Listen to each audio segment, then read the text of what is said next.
Hello बच्चों, तो कैसे हैं आप लोग। उम्मीद करता हूँ आप बढ़िया होंगे। तो आज इस वीडियो के अंदर हम बात करने वाले हैं classification of element and periodicity in properties, जो अपना चैप्टर नंबर 3 है। उसके अंदर हम जो है इंपॉर्टेंट क्वेश्चन को डिस्कस करने वाले हैं। लेकिन यदि आपने इस चैप्टर का जो है वन शॉट नहीं देखा है तो जाकर वन शॉट जरूर देखें, ताकि आपको जो है इस चैप्टर से रिलेटेड जितने भी कॉन्सेप्ट्स हैं, इसमें छोटे छोटे छोटे बहुत सारे कॉन्सेप्ट्स हैं, वो सब आपको अच्छे से क्लियर हो सके, ताकि आप अपने एग्जाम में बहुत अच्छे से मार्क्स ला सकें। साथ ही साथ इसका माइंड मैप भी मैंने अपलोड कर दिया है, जिसको भी आप देख सकते हैं, ताकि आपको माइंड मैप देखकर भी पता चल जाए कि किस तरीके से हम इस चैप्टर के अंदर जितने भी कॉन्सेप्ट है उसको कम से कम समय में कैसे रिवीजन कर सकते हैं। ठीक है बेटा, तो चलिए शुरू करते हैं। तो आज हम बात करेंगे आयनाइजेशन एनर्जी के ऊपर, जैसे क्वेश्चंस आते हैं उनके बारे में डिस्कस करेंगे। ठीक है, चलिए पहला क्वेश्चन हमारे सामने है। Among the second period elements, जो सेकंड पीरियड के एलिमेंट्स हैं उसमें से आपसे पूछता है कि एक्चुअल आयनाइजेशन एंथैल्पी किस ऑर्डर में होगी। ठीक है, ये आपको ऑर्डर भी दे देता है कि एक्चुअल आयनाइजेशन एंथैल्पी का ऑर्डर ये होगा, यानी लिथियम से ज्यादा बोरॉन की होगी, उससे ज्यादा बेरिलियम की, फिर कार्बन की होगी, उससे ज्यादा ऑक्सीजन की होगी, उससे ज्यादा नाइट्रोजन की होगी, उससे ज्यादा फ्लोरीन की होगी, और सबसे ज्यादा जो है नियॉन की आयनाइजेशन एंथैल्पी होगी। क्या ये एक्चुअल ऑर्डर है?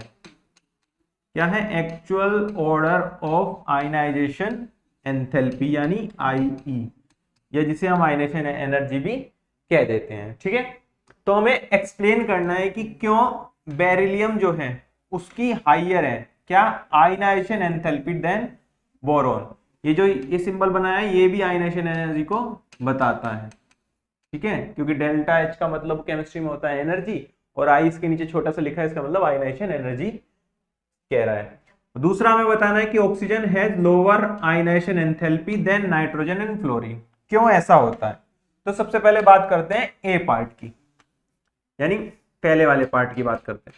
तो इसके अंदर बेरिलियम की ज्यादा आयनाइजेशन एंथैल्पी है देन बोरोन, यानी ये है। क्यों है? क्योंकि इलेक्ट्रॉनिक कॉन्फ़िगरेशन इनके अलग अलग हैं, यानी इसका इलेक्ट्रॉनिक कॉन्फ़िगरेशन क्या होगा 1s2 2s2, जबकि इसका इलेक्ट्रॉनिक कॉन्फ़िगरेशन क्या होगा 1s2 2s2 2p1, क्योंकि इसके अंदर 5 इलेक्ट्रॉन होते हैं, इसके अंदर 4 इलेक्ट्रॉन होते हैं बेरिलियम के अंदर। तो अब आप बताइए कि इलेक्ट्रॉन इससे निकालना इजी होगा इससे निकालना? क्योंकि हमें पता है 2p जो है बाहर होगी, यानी दूर होगी उसके न्यूक्लियस से, तो यहां से इलेक्ट्रॉन निकालना इजी होगा, क्योंकि इसके ऊपर जो जेड इफेक्टिव लगता है, यानी इफेक्टिव न्यूक्लियर चार्ज लगता है, वो कम लग रहा होगा एज कंपेयर टू दिस। तो यहां पर जो है जेड इफेक्टिव हाइयर होगा, और यहां पर क्या होगा जेड इफेक्टिव लोअर होगा एज कंपेयर टू दिस। साथ ही साथ ये क्या है, एक फुल फिल्ड इलेक्ट्रॉनिक कॉन्फ़िगरेशन है। कैसा? फुल्ली फिल्ड इलेक्ट्रॉनिक कॉन्फ़िगरेशन है, और हमें पता है कि फुल्ली फिल्ड इलेक्ट्रॉनिक कॉन्फ़िगरेशन से इलेक्ट्रॉन को रिमूव करना काफी ज्यादा डिफिकल्ट होता है, यानी काफी हमें अमाउंट में एनर्जी खर्च करनी पड़ती है, देनी पड़ती है। इसका मतलब आयनाइजेशन एंथैल्पी जो बेरिलियम की हो जाएगी ज्यादा हो जाएगी एज कंपेयर टू बोरॉन, क्योंकि हाफ फिल्ड या fully filled stability electronic configuration के कारण। चलिए सेकंड पे चलते हैं। सेकंड में क्या कह रहा है कि ऑक्सीजन की कम है, किससे? नाइट्रोजन से और फ्लोरीन से। यानी ये ऑर्डर क्यों आ रहा है हमें ये बताना है सीधा सीधा। तो अब देखो ऑक्सीजन का इलेक्ट्रॉनिक कॉन्फ़िगरेशन क्या है 1s2 2s2 2p4। इसका क्या है 1s2 2s2 2p3, यानी इसके अंदर p शब्द शेल के अंदर 3 इलेक्ट्रॉन्स प्रेजेंट है, यानी ये क्या है हाफ फिल्ड है। क्या है? हाफ फिल्ड है। तो हाफ फिल्ड है तो ज्यादा स्टेबल होगा एज कंपेयर टू इसके, क्योंकि हाफ फिल्ड नहीं है। इसका इलेक्ट्रॉनिक कॉन्फ़िगरेशन कैसे होगा 1 2 3, चौथा इलेक्ट्रॉन इस तरीके से भरा होगा, यानी ये हाफ फील्ड नहीं है। तो हाफ फील्ड की ज्यादा स्टेबिलिटी होती है, तो उससे इलेक्ट्रॉन निकालना कंपेयर टू डिफिकल्ट होगा इससे इलेक्ट्रॉन निकालने की। इस वजह से जो नाइट्रोजन है उसकी जो है आयनाइजेशन एनर्जी ज्यादा हो जाएगी एज कंपेयर टू ऑक्सीजन। लेकिन फ्लोरीन की क्यों ज्यादा होती है? फ्लोरीन की इसलिए ज्यादा होती है क्योंकि इसका साइज छोटा हो जाता है। क्या हो जाता है? साइज, यानी इसका स्मॉलर साइज है। क्या है? स्मॉलर साइज है, तो जेड इफेक्टिव ज्यादा होगा। अगर जेड इफेक्टिव ज्यादा होगा तो आयनाइजेशन एनर्जी ज्यादा हो जाएगी। तो ये कारण है कि फ्लोरीन की जो है सबसे ज्यादा आयनाइजेशन एनर्जी होती है as compare to nitrogen, then oxygen की सबसे कम होती है इन तीनों में। ठीक है बेटा, तो इस तरीके से हम आंसर इसका करेंगे। चलिए आगे बढ़ते हैं। अगला क्वेश्चन हमारे पास है, how would you explain the fact, कैसे आप एक्सप्लेन करेंगे कि जो फर्स्ट आयनाइजेशन एनर्जी या एंथैल्पी है किसकी, सोडियम की, वो कम है मैग्नीशियम से, लेकिन जो सेकंड आयनाइजेशन एंथैल्पी है वो ज्यादा है as compare to that of magnesium.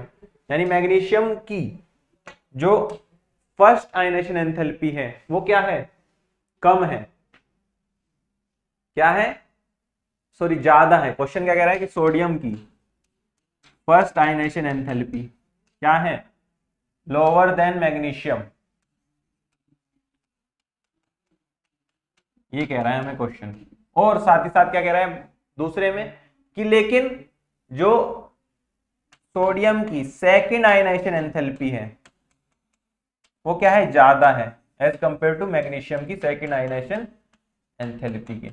ऐसा क्यों हो रहा है, ऐसा इसलिए हो रहा है क्योंकि इनका इलेक्ट्रॉनिक कॉन्फ़िगरेशन इस तरीके से बिहेव करता है। हमें पता है सोडियम Na का इलेक्ट्रॉनिक कॉन्फ़िगरेशन क्या होता है, 1s2 2s2 2p6 3s1, यानी इस इलेक्ट्रॉनिक कॉन्फ़िगरेशन से हमें इलेक्ट्रॉन को निकालना है। लेकिन मैग्नीशियम का इलेक्ट्रॉनिक कॉन्फ़िगरेशन क्या होता है वहीं पर, 1s2 2s2 2p6 3s2। अब मुझे बताओ कि ये फुल्ली फिल्ड है, क्या है, फुल्ली फिल्ड, लेकिन ये फुल्ली फिल्ड नहीं है, तो इलेक्ट्रॉन निकालना कहां से डिफिकल्ट होगा, जो फुल्ली फिल्ड होगा उससे निकालने में डिफिकल्टी होगी, यानी इससे इलेक्ट्रॉन निकालना डिफिकल्ट होगा। यदि इससे इलेक्ट्रॉन निकालना डिफिकल्ट होगा तो इसकी आयनाइजेशन एनर्जी क्या हो जाएगी, ज्यादा। तो क्या लिख सकते हैं, removal of electron, removal of electron is difficult, तो मोर आयनाइजेशन एनर्जी क्या होगी, मोर आयनाइजेशन एनर्जी हो जाएगी, इसकी क्या हो जाएगी, लेस हो जाएगी। ये इसका रीजन हो गया। ठीक है, हमने एक्सप्लेन कर दिया। सेकंड वाले की बात करें आगे, आगे कह रहा है कि सेकंड आयनाइजेशन एंथैल्पी, यानी जब इससे एक इलेक्ट्रॉन निकल चुका होगा और इससे भी एक इलेक्ट्रॉन निकल चुका होगा, यानी Na से जब एक इलेक्ट्रॉन निकलेगा तो क्या बनेगा, Na पॉजिटिव बनेगा। इसका इलेक्ट्रॉनिक कॉन्फ़िगरेशन क्या हो जाएगा, 1s2 2s2 2p6 हो जाएगा। वहीं पर Mg से जब एक इलेक्ट्रॉन निकल चुका होगा, यानी आयनाइजेशन एनर्जी का मतलब क्या होता है, जो अमाउंट ऑफ एनर्जी हमें देनी पड़ेगी इलेक्ट्रॉन को निकालने में, यानी पहली आयनाइजेशन एनर्जी वो होगी जो हमें फर्स्ट इलेक्ट्रॉन को निकालने में देनी पड़ेगी। अब दूसरी क्या होगी, इस पर्टिकुलर एटम से हमने एक इलेक्ट्रॉन निकाल लिया, उसके बाद उसी पर्टिकुलर के कॉरेस्पॉन्डिंग जो भी कैटायन बना है उससे एक और इलेक्ट्रॉन निकालना, उसे क्या कहते हैं, सेकंड आयनाइजेशन एनर्जी कहते हैं। तो इसका इलेक्ट्रॉनिक कॉन्फ़िगरेशन क्या हो जाएगा, 1s2 2s2 2p6 3s2 था, एक इलेक्ट्रॉन हट गया तो क्या हो जाएगा, 3s1।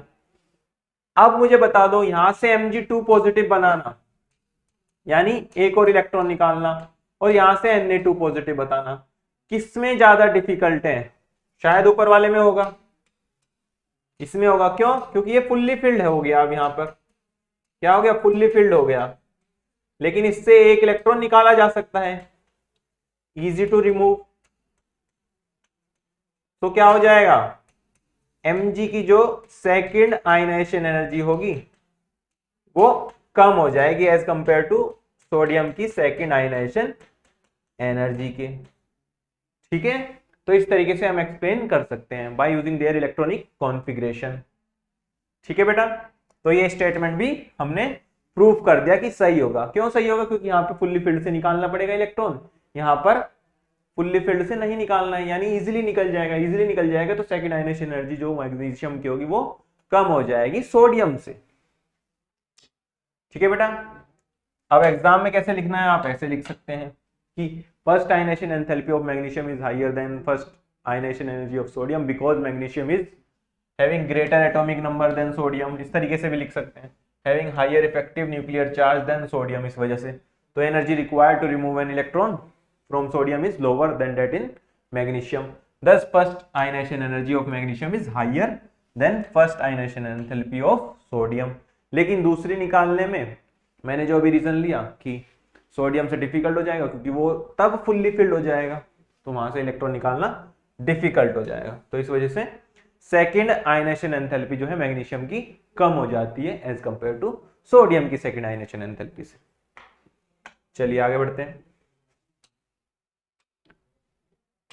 अगला क्वेश्चन हमारे पास आता है, क्या the first ionisation enthalpy values, पहली आयनाइजेशन एंथैल्पी की वैल्यूज जो है किसकी, ग्रुप नंबर 13 की इस तरीके से है। यानी बोरॉन की क्या है 801 है, एल्यूमिनियम की क्या है 577 है, गैलियम की क्या है 579 है, इंडियम की क्या है 558 है, और थैलियम की क्या है 589 है। ठीक है, यानी ये इनकी आयनेशन एनर्जीज हो गई, आयनेशन एंथैल्पी हो गई। तो हमें क्या एक्सप्लेन करना है कि ये डेविएशन क्यों आ रहा है जनरल ट्रेंड से। जनरल ट्रेंड क्या कहता है कि बेरिलियम से ज्यादा एल्यूमिनियम की, ऊपर से नीचे जाने पर जनरल ट्रेंड क्या कहता है, टॉप टू बॉटम या टॉप टू डाउन जाने पर आयनाइजेशन एनर्जी क्या होगी, डिक्रीज होगी। तो बोरॉन की सबसे ज्यादा होनी चाहिए थी, उससे नीचे क्या आता है एल्यूमिनियम, उसकी होनी चाहिए थी, उससे नीचे किसकी होनी चाहिए, बैंगन आलू गाजर, फिर इंडियम की, फिर थैलियम की। ठीक है, यानी इस तरीके से होना चाहिए था एक्सपेक्टेड, लेकिन एक्चुअल में क्या हो रहा है, ऐसा हो रहा है। अब इसे अरेंज करेंगे तो देखो कैसा आता है, सबसे ज्यादा बी की है, उससे कम किसकी है, फिर है इसकी, फिर उससे कम किसकी है गैलियम की, फिर उससे कम एल्यूमिनियम की, और सबसे कम किसकी हो गई इंडियम की। एक्चुअल ऑर्डर ये आ रहा है। जनरल ट्रेंड के अकॉर्डिंग ऊपर से नीचे जाने पर आयनाइजेशन एनर्जी घटती है, तो घटनी चाहिए थी, यानी बोरॉन की सबसे ज्यादा होनी चाहिए थी, उससे कम एल्यूमिनियम की, उससे कम गैलियम की, उससे कम इंडियम की, उससे कम थैलियम की होनी चाहिए थी। लेकिन डेटा के अकॉर्डिंग क्या हो रहा है, सबसे ज्यादा बोरॉन की है। ठीक है, लेकिन ये थैलियम की ज्यादा क्यों हो गई गैलियम से, और एल्यूमिनियम क्यों पीछे चला गया, मतलब ये जो अनएक्सपेक्टेड ट्रेंड आया है ऐसा क्यों आया है, इसके बारे में बात करते हैं। चलिए, तो देखिए क्या होता है कि as we move down the group, जैसे जैसे हम ऊपर से नीचे जाते हैं तो साइज एटम का जो है इंक्रीज होता है। तो for elements of group number 13 the ionisation enthalpy decreases as we move from boron to aluminium, boron से एल्यूमिनियम की तरफ जाते हैं तो साइज जो है वो बढ़ता है तो उसके कॉरेस्पॉन्डिंग आयनाइजेशन एनर्जी क्या होती है, वो घट जाती है। ठीक है, लेकिन यहां पर क्या है, गैलियम जो है हाई आयनाइजेशन एंथैल्पी रख रहा है than that of aluminium, gallium जो है ज्यादा रख रहा है देन दैट ऑफ एल्यूमिनियम। क्यों रख रहा है, क्योंकि एल्यूमिनियम जो है आता है एस ब्लॉक के बाद, लेकिन जो गैलियम जो है वो आता है डी ब्लॉक के बाद, यानी डी ब्लॉक के बाद आता है। और हमें पता है कि डी ब्लॉक के जो इलेक्ट्रॉन्स होते हैं, यानी डी जो सबशेल होती है, वो कैसी शील्डिंग करती है, पुअर शील्डिंग करती है। कैसी करती है, the shielding bye electrons of D orbitals is not effective, effective नहीं है, पुअर है। तो वैलेंस इलेक्ट्रॉन्स क्या होंगे, शील्ड नहीं होंगे अच्छे से। अगर शील्ड नहीं होंगे तो उन्हें निकालना आसान नहीं होगा, क्योंकि जेड इफेक्टिव जो है अच्छा बना रहेगा। ठीक है, तो इस वजह से गैलियम जो है हाइयर इफेक्टिव न्यूक्लियर चार्ज लेता है, तो इसी वजह से गैलियम की जो है ज्यादा हो जाती है एल्यूमिनियम के कंपैरिजन में आयनाइजेशन एनर्जी। क्लियर है बेटा। आगे गैलियम से जब इंडियम की तरफ जाते हैं तो आयनाइजेशन एंथैल्पी जो है वो डिक्रीज होती है। क्यों, क्योंकि एटॉमिक नंबर बढ़ रहा है ऊपर से नीचे और साइज भी बड़ा हो रहा है, साइज बड़ा हो रहा है तो आयनाइजेशन एनर्जी घटेगी, तो इस वजह से घटती है। लेकिन जब टेरिलियम क्या आ सकता है, टीएल आ जाता है, तो हाई आयनाइजेशन एंथैल्पी हो जाती है इंडियम से। क्यों, क्योंकि जो टीएल है वो आ रहा है 4f और 5d इलेक्ट्रॉन्स के बाद, यानी 4f भरे जा रहे हैं पहले इलेक्ट्रॉन और 5d भरे जा रहे हैं, तो दोनों के दोनों जब भरे जाएंगे, और हमें पता है कि d और f जो है कैसी शील्डिंग करते हैं, पुअर शील्डिंग करते हैं। अब वो पुअर शील्डिंग करेंगे तो अच्छे से बाहर वाले इलेक्ट्रॉन को शील्ड नहीं कर पाएंगे न्यूक्लियस से। यदि शील्ड नहीं कर पाएंगे तो जेड इफेक्टिव अच्छा खासा बना रहेगा। अभी यदि जेड इफेक्टिव अच्छा खासा है तो आयनाइजेशन एनर्जी हमें ज्यादा देनी पड़ेगी, ज्यादा एनर्जी देनी पड़ेगी ताकि हम इलेक्ट्रॉन को रिमूव कर सकें। तो इसलिए जो है valence electrons are not shielded effectively, thus valence electrons in TL atom experience higher effective nuclear charge as compared to indium, यानी थैलियम का जो है ज्यादा इफेक्टिव न्यूक्लियर चार्ज होने के कारण ज्यादा आयनाइजेशन एनर्जी हो जाती है एज कंपेयर टू इंडियम। इस वजह से जो ये टेरिलियम है वो बहुत आगे पहुंच गया। क्या दो कारण हो गए? Due to poor shielding of 4f and 5d electrons. ठीक है, और ये आगे क्यों आया? Due to poor shielding of 3d electrons.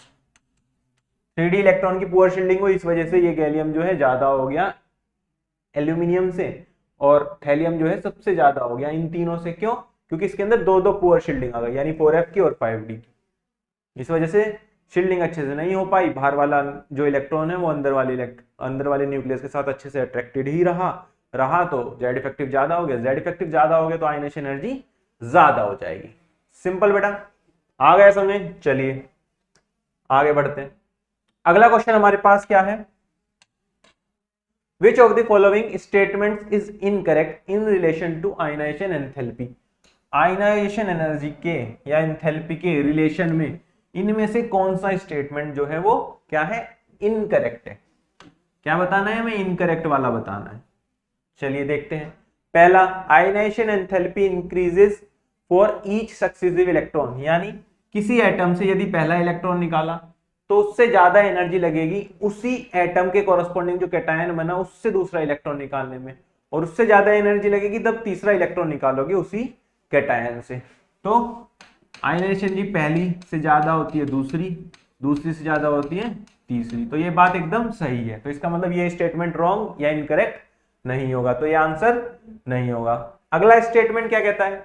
अगला स्टेटमेंट कहता है the greatest increase in ionisation enthalpy is experienced on removal of electron from core noble gas configuration, यानी नोबल गैस से इलेक्ट्रॉन निकालने में सबसे ज्यादा अमाउंट में हमें एनर्जी देनी पड़ती है, यानी सबसे ज्यादा आयनाइजेशन एंथैल्पी हो जाती है।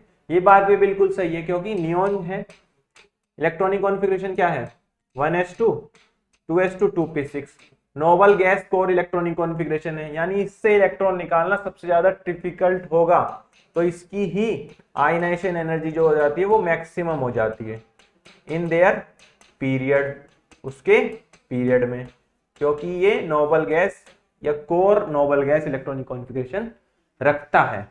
ठीक है, अगला, end of valence shell electron is marked by big jump in ionisation enthalpy, यानी कोई वैलेंस इलेक्ट्रॉन जो है वो खत्म हो रहा है तो उसके बाद इलेक्ट्रॉन निकालना बहुत डिफिकल्ट हो जाएगा। बिल्कुल हो जाएगा। जैसे सोडियम है, सोडियम का इलेक्ट्रॉनिक कॉन्फ़िगरेशन क्या होता है? 1s2 2s2 2p6 3s1।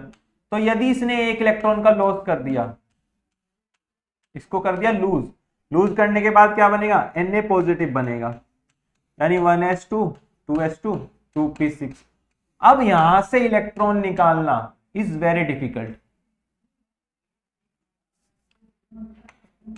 To get electron from 2p is very difficult,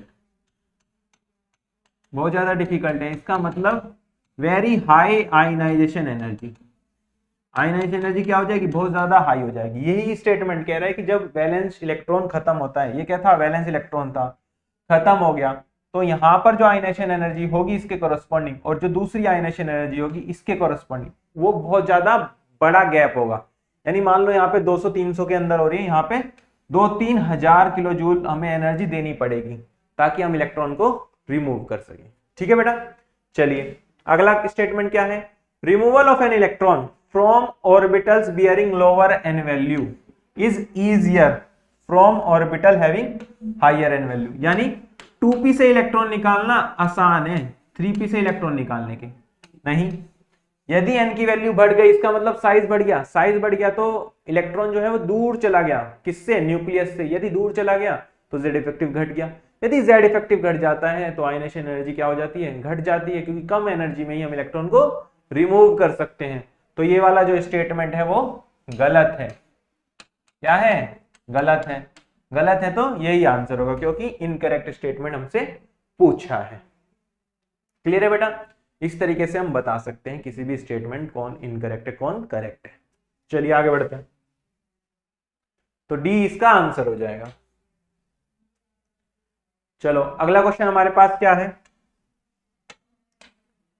कि कंसिडर द एलिमेंट्स, हमें एलिमेंट कंसिडर करने हैं। कौन कौन दे रखे हैं? बेरिलियम, बोरॉन दे रखा है, एल्यूमिनियम दे रखा है, मैग्नीशियम दे रखा है और पोटेशियम दे रखा है। बहुत बढ़िया। The correct order of there metallic character, metallic character का ऑर्डर बताना है। मेटेलिक कैरेक्टर क्या होता है? कोई भी पर्टिकुलर एलिमेंट जो है उसकी कितनी टेंडेंसी है कि वो इलेक्ट्रॉन को लूज कर दे। Tendency of an element to lose the electron. ठीक है, इलेक्ट्रॉन को लूज करने की टेंडेंसी कितनी है।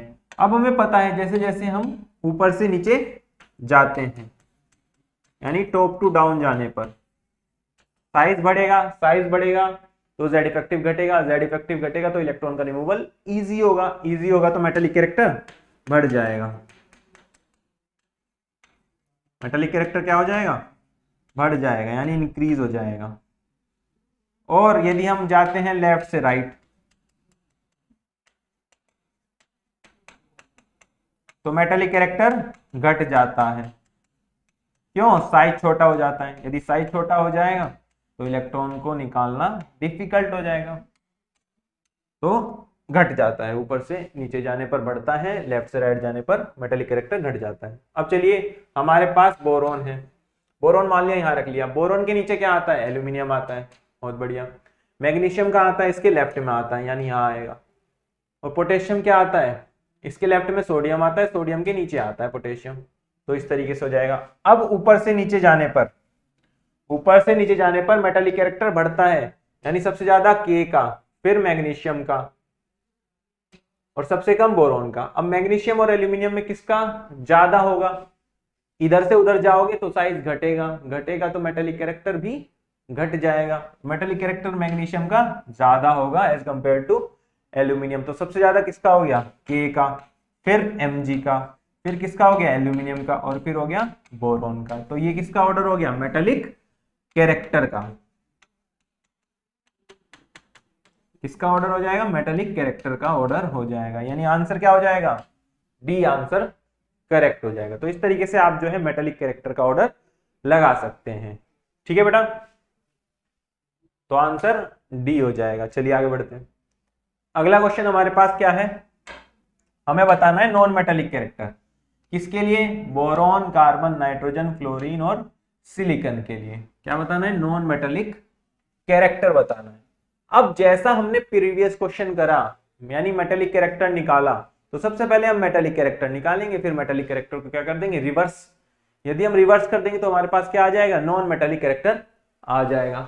चलिए बोरॉन यहां मान लीजिए आ गया, तो बोरॉन के राइट में क्या आता है? कार्बन, इसके बराबर में नाइट्रोजन, नाइट्रोजन के बराबर में फ्लोरीन। सिलिकॉन कहाँ आता है? कार्बन के नीचे आता है, क्योंकि काशी शिव गणेश संग पार्वती, तो कार्बन वाले ग्रुप में आएगा सिलिकॉन, यानी कार्बन के नीचे आएगा जस्ट। तो अब कैसे लिखेंगे इसको? Metallic character. ऊपर से नीचे आने पर मेटेलिक कैरेक्टर बढ़ता है, तो सिलिकॉन का इन सब में ज्यादा होगा, फिर किसका होगा? बोरॉन का, फिर कार्बन का, फिर नाइट्रोजन का, फिर फ्लोरीन का। तो किसका ऑर्डर हो गया? ये मेटेलिक कैरेक्टर का हो गया, क्योंकि ऊपर से नीचे जाने पर मेटेलिक कैरेक्टर बढ़ता है और लेफ्ट से राइट जाने पर मेटेलिक कैरेक्टर घटता है। चलिए मेटेलिक कैरेक्टर का पता चल गया। अब नॉन मेटेलिक कैरेक्टर के लिए क्या करो? इन सब एरो को उल्टा कर दो, यानी नॉन मेटेलिक कैरेक्टर में लिखने लगू तो क्या हो जाएगा? यानी जो ये एरोज बने हैं एक दूसरे की तरफ को, इनको बस उल्टा घुमा दो, यानी कार्बन, नाइट्रोजन, फ्लोरीन ऐसे थे, सिलिकॉन था। अब ये वाला एरो उधर की तरफ को बने हैं, तो ये सब इधर को आ जाएंगे, ये इधर को। तो सबसे ज्यादा किसका हो गया? सबसे ज्यादा फ्लोरीन, फिर नाइट्रोजन, फिर कार्बन, फिर बोरॉन, फिर सिलिकॉन। तो सबसे ज्यादा फ्लोरीन, फिर नाइट्रोजन, फिर कार्बन, फिर बोरॉन और फिर सिलिकॉन। ये क्या हो गया? नॉन मेटेलिक कैरेक्टर हो गया। तो आंसर दिख गया होगा, क्या हो जाएगा आंसर? सी हो जाएगा। क्या हो जाएगा? सी आंसर करेक्ट हो जाएगा, क्योंकि फ्लोरीन का सबसे ज्यादा होगा नॉन मेटेलिक, फिर नाइट्रोजन का, फिर कार्बन का, फिर बोरॉन का, फिर सिलिकॉन का हो जाएगा। तो आंसर आपका सी हो जाएगा बेटा। क्लियर है? चलिए आगे बढ़ते हैं। अगला क्वेश्चन हमारे पास है, कंसिडर द एलिमेंट्स। हमारे पास कुछ एलिमेंट्स दिए हैं, क्या दिया है, फ्लोरीन दिया है, क्लोरीन दिया है, इसके नीचे आएगा फ्लोरीन के इधर की तरफ आता है ऑक्सीजन, इसके इधर की तरफ क्या आता है, नाइट्रोजन आता है। बहुत बढ़िया। The correct order of their chemical reactivity in terms of oxidising property. अब ऑक्सीडाइजिंग प्रॉपर्टी क्या होती है, क्या होती है ऑक्सीडाइजिंग प्रॉपर्टी? ऑक्सीडाइजिंग प्रॉपर्टी का मतलब होता है किसी भी पर्टिकुलर एटम की एबिलिटी कि वो दूसरे का ऑक्सीडेशन कर दे। दूसरे का ऑक्सीडेशन, इसका मतलब एक्ट्स एज ऑक्सीडाइजिंग एजेंट। और ऑक्सीडाइजिंग एजेंट क्या होते हैं, जो खुद का क्या करते हैं, रिडक्शन।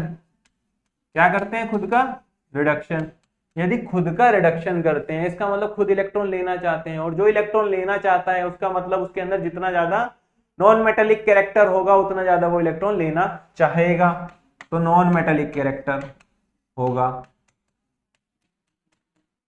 यानी जिसके अंदर जितना ज्यादा नॉन मेटेलिक कैरेक्टर, यानी जितना ज्यादा नॉन मेटेलिक कैरेक्टर होगा, क्या होगा, नॉन मेटेलिक कैरेक्टर होगा, उतना ही क्या हो जाएगा, ऑक्सीडाइजिंग पावर हो जाएगी। यानी दोनों के दोनों क्या हो गए, डायरेक्टली प्रोपोर्शनल हो गए। यानी जितना ज्यादा नॉन मेटेलिक कैरेक्टर उतनी ज्यादा किसी भी पर्टिकुलर एलिमेंट की एबिलिटी की वो ऑक्सीडाइजिंग पावर या ऑक्सीडाइजिंग प्रॉपर्टी दिखाएगा। तो नॉन मेटेलिक कैरेक्टर का तो हम निकाल सकते हैं, तो नॉन मेटेलिक कैरेक्टर का निकालो। ऊपर से नीचे जाने पर मेटेलिक कैरेक्टर बढ़ता है, तो सबसे ज्यादा क्लोरीन का, फिर नाइट्रोजन, ऑक्सीजन, फ्लोरीन। तो ये क्या हो गया, मेटेलिक कैरेक्टर। क्या हो गया, मेटेलिक कैरेक्टर हो गया। तो नॉन मेटेलिक कैरेक्टर क्या हो जाएगा, यदि ये मेटेलिक कैरेक्टर हो जाए तो नॉन मेटेलिक कैरेक्टर लिखो यहां पर। तो नॉन मेटेलिक कैरेक्टर में क्या होगा, नाइट्रोजन है, ऑक्सीजन का होगा, फ्लोरीन का होगा, और फिर ऐसे क्लोरीन का हो जाएगा। तो सबसे ज्यादा फ्लोरीन, क्लोरीन सबसे ज्यादा पहले वाले में, फिर उसके बाद ऑक्सीजन का होगा, फिर क्लोरीन, फिर नाइट्रोजन। तो क्लोरीन, ऑक्सीजन, क्लोरीन, नाइट्रोजन। तो ये ओवरऑल ऑर्डर आ जाएगा किसका, नॉन मेटेलिक कैरेक्टर का। और जो ऑर्डर नॉन मेटेलिक कैरेक्टर का आएगा वही किसका होगा, ऑक्सीडाइजिंग प्रॉपर्टी का ऑर्डर हो जाएगा। तो आपका आंसर क्या हो जाएगा, बी हो जाएगा। ठीक है बेटा, आंसर बी हो जाएगा। चलिए आगे बढ़ते हैं।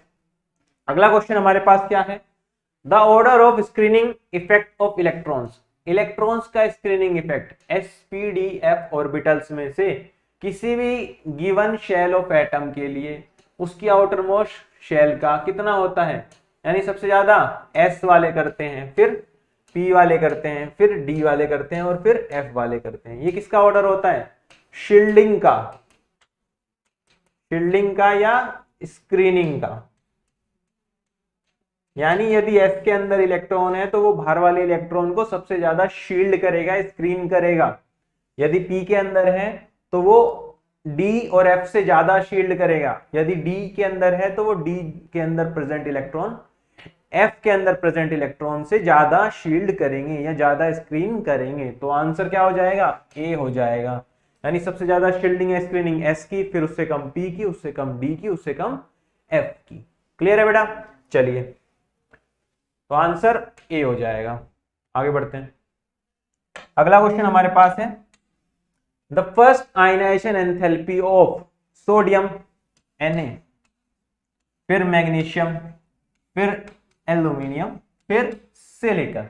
इस तरीके से ही प्रेजेंट होते हैं 11 एटॉमिक नंबर, 12, 13, 14 एटॉमिक नंबर। ठीक है, ऐसे उधर जाओगे तो आयनाइजेशन एनर्जी क्या होती है, घटती है या बढ़ती है। ऐसे जाने पर साइज क्या होता है, घटता है। यदि साइज घटता है तो आयनाइजेशन एनर्जी बढ़ती है। यानी सोडियम से ज्यादा किसकी होनी चाहिए, मैग्नीशियम की, मैग्नीशियम से ज्यादा एल्यूमिनियम की, एल्यूमिनियम से ज्यादा सिलिकॉन की। क्या मैंने ये सही लिखा, नहीं, मैंने एक गलती कर दी। क्या गलती करी यहाँ पे, कि एल्यूमिनियम से ज्यादा मैग्नीशियम की होती है। क्यों, क्योंकि इसका इलेक्ट्रॉनिक कॉन्फ़िगरेशन क्या होता है, 1s2 2s2 2p6 3s2। लेकिन इसका इलेक्ट्रॉनिक कॉन्फ़िगरेशन क्या होता है, 1s2 2s2 2p6 3s2 3p 1, यानी यहां से एक इलेक्ट्रॉन निकालना आसान है, यहां से एक इलेक्ट्रॉन निकालना डिफिकल्ट है एज कंपेयर टू दिस, क्योंकि ये फुल्ली फिल्ड नहीं है लेकिन ये फुल्ली फिल्ड है। तो एक्स्ट्रा स्टेबिलिटी आ गई ना, extra stability due to fully filled electronic configuration. तो आयनाइजेशन एनर्जी क्या होगी, हाइयर होगी। किससे, एल्यूमिनियम से। इस वजह से करेक्ट ऑर्डर ये हो जाएगा, करेक्ट ऑर्डर ये हो जाएगा। तो आंसर आपका क्या हो जाएगा, आंसर हो जाएगा ए, यानी सोडियम से ज्यादा मैग्नीशियम की होगी लेकिन मैग्नीशियम से कम एल्यूमिनियम की होगी और फिर सिलिकॉन की बढ़ जाएगी। तो करेक्ट ऑर्डर ए आ जाएगा। क्लियर है बेटा, इस तरीके से आप कर सकते हैं। चलिए आगे बढ़ते हैं। अगला क्वेश्चन हमारे पास क्या है, अमंग द एलिमेंट्स, आपके पास कुछ एलिमेंट्स दिए हैं। क्या एलिमेंट दिया है, बोरॉन दिया है, उसके नीचे एल्यूमिनियम दिया है।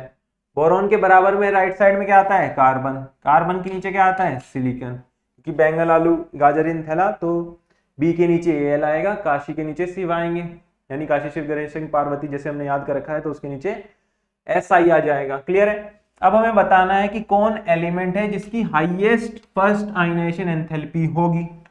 अब आयनाइजेशन एंथैल्पी के बारे में हम क्या जानते हैं, जैसे हम लेफ्ट से राइट जाएंगे तो आयनाइजेशन एनर्जी क्या होगी, बढ़ेगी, यानी बोरॉन से ज्यादा कार्बन की, एल्यूमिनियम से ज्यादा सिलिकॉन की। ऊपर से नीचे जाते हैं तो आयनाइजेशन एनर्जी क्या होती है, घटती है, यानी कार्बन और सिलिकॉन में ज्यादा किसकी होगी, कार्बन की।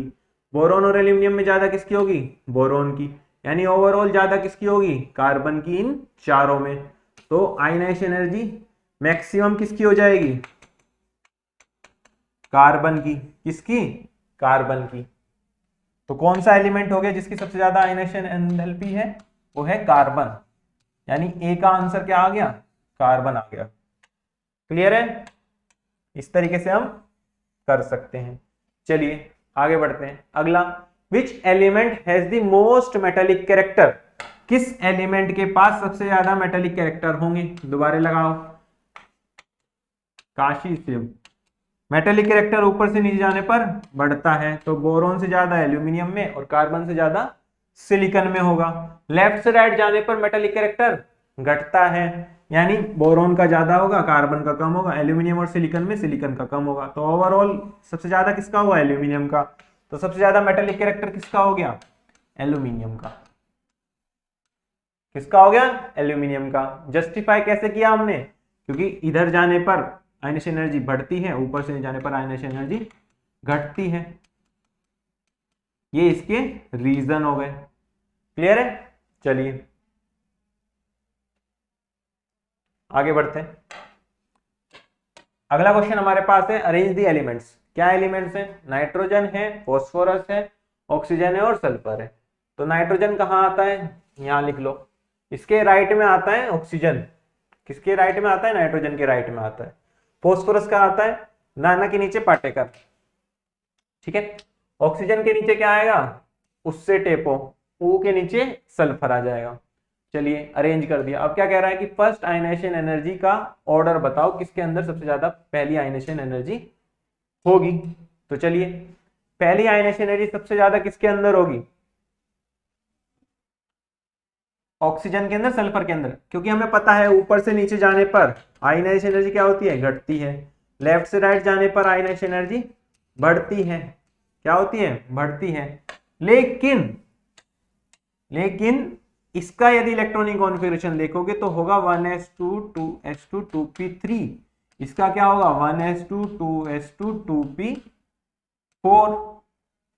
तो किसकी आयनाइजेशन एनर्जी ज्यादा होगी, इधर जाने पर घटना चाहिए था, लेकिन क्योंकि ये हाफ फील्ड है यानी ज्यादा स्टेबल है, तो यहां से इलेक्ट्रॉन निकालने में ज्यादा एनर्जी देनी पड़ेगी, ज्यादा एनर्जी देनी पड़ेगी। इसका मतलब आयनाइजेशन एनर्जी ज्यादा हो जाएगी नाइट्रोजन की।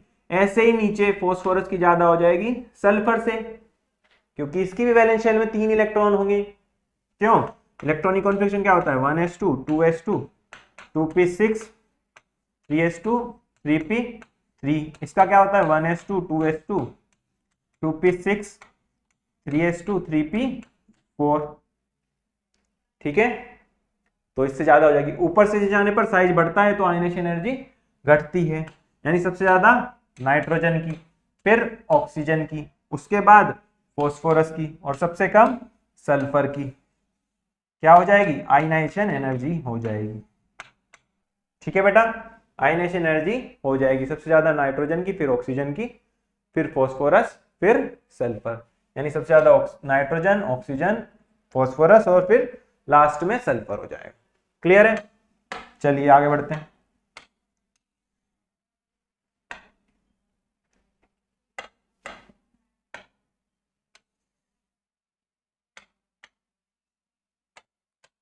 अगला क्वेश्चन सेकंड पार्ट क्या है इसका, increasing non metallic character. Non metallic character के इंक्रीजिंग ऑर्डर में बताना है, तो सबसे पहले क्या करो, मेटेलिक कैरेक्टर में लगा दो। किसमें? मेटेलिक कैरेक्टर में। चलो मेटेलिक कैरेक्टर में लगाते हैं। एन है, उसके नीचे पी है, ओ है, एस है। तो मेटेलिक कैरेक्टर क्या होता है, इधर से इधर जाने पे घटता है, यानी नाइट्रोजन का मेटेलिक कैरेक्टर ज्यादा होगा एज कंपेयर टू ऑक्सीजन। ऊपर से नीचे जाने पर बढ़ता है, यानी फॉस्फोरस का ज्यादा हो जाएगा नाइट्रोजन से, और ऑक्सीजन से ज्यादा हो जाएगा सल्फर का। इधर से इधर जाने पर घटता है, यानी फॉस्फोरस का मेटेलिक कैरेक्टर ज्यादा होगा एज कंपेयर टू सल्फर। तो मेटेलिक कैरेक्टर का यदि मैं ऑर्डर लिखूं इसका मेटेलिक कैरेक्टर का, तो क्या होगा, सबसे ज्यादा फॉस्फोरस, फिर किसका, सल्फर का, सबसे ज्यादा फॉस्फोरस का होगा, फिर किसका होगा, सल्फर का, फिर उसके बाद नाइट्रोजन का, फिर सबसे कम ऑक्सीजन का। तो ये क्या हो गया, मेटेलिक कैरेक्टर। तो नॉन मेटेलिक कैरेक्टर क्या हो जाएगा, उल्टा कर दो, एरो सारे उल्टे कर दो। तो नॉन मेटेलिक कैरेक्टर को लिखते हैं अब, तो वो क्या होगा, पी से ज्यादा सल्फर का, सल्फर से ज्यादा नाइट्रोजन का और सबसे ज्यादा ऑक्सीजन का, यानी ONSP क्या हो जाएगा, ONSP, यानी सबसे ज्यादा ऑक्सीजन का, फिर उससे कम नाइट्रोजन, उससे कम सल्फर, उससे कम फॉस्फोरस। क्लियर है बेटा? इस तरीके से आप लिख सकते हो। चलिए आगे बढ़ते हैं। अगला क्वेश्चन हमारे पास क्या है, जनरली आमतौर पर आयनाइजेशन एंथैल्पी बढ़ जाती है किससे, लेफ्ट से राइट जाने पर पीरियड में, यानी ऐसे जाओगे तो आयनाइजेशन एनर्जी या एंथैल्पी बढ़ जाएगी। दूसरा क्या कह रहा है, when successive electrons are added, जब सक्सेसिव इलेक्ट्रॉन ऐड करे जाते हैं ऑर्बिटल्स में सेम प्रिंसिपल क्वांटम नंबर में, तो शील्डिंग होती है जो इनर कोर ऑफ इलेक्ट्रॉन की, वो बहुत ज्यादा नहीं बढ़ती, to compensate for the increased attraction of electron to the nucleus. ये बिल्कुल बात सही है, क्योंकि इधर से उधर जाने पर जेड इफेक्टिव बढ़ता है, और सेम पीरियड, इसके लिए सेम पीरियड के लिए, यानी सेम प्रिंसिपल क्वांटम लेवल की वैल्यू के लिए, यानी सेम एन की वैल्यू के लिए बढ़ेगा, तो इसका मतलब आयनाइजेशन एनर्जी भी बढ़ेगी। तो दोनों के दोनों करेक्टली एक्सप्लेन कर पा रहे हैं, किसको, दोनों एसर्शन और रीजन को। रीजन जो है करेक्ट एक्सप्लेनेशन है किसका, एसर्शन का। तो आंसर क्या हो जाएगा, assertion and reason both are correct and reason is correct explanation of assertion. तो ऑप्शन बी क्या हो जाएगा, सही हो जाएगा, एसर्शन रीजन के अंदर। क्लियर है बेटा? चलिए आगे बढ़ते हैं। अगला क्वेश्चन हमारे पास क्या है कि बोरॉन, कौन है, बोरॉन, उसकी कम है क्या, आयनाइजेशन एनर्जी या आयनाइजेशन एंथैल्पी। ये क्या दे रखा है, एसर्शन दे रखा है। रीजन क्या कहता है इसका, कि पेनिट्रेशन जो है 2s इलेक्ट्रॉन की to the nucleus is more than 2p electron, hence 2p electron is more shielded by the inner core of electrons than the 2s electron. बिल्कुल सही है। जैसे बोरॉन है, क्या electronic configuration, 1s2 2s2 2p1। Beryllium में क्या है, 1s2 2s2।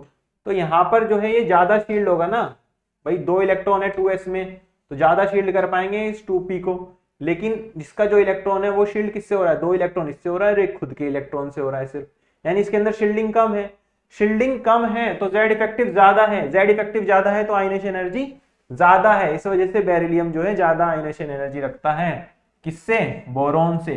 तो दोनों के दोनों स्टेटमेंट सही है, और रीजन जो दे रखा है वो बिल्कुल सही तरीके से एक्सप्लेन कर रहा है कि क्यों बेरिलियम की जो आयनाइजेशन एनर्जी है वो ज्यादा है बोरॉन से। तो इसका मतलब क्या हो जाएगा, आंसर ए करेक्ट हो जाएगा, क्योंकि assertion and reason both are correct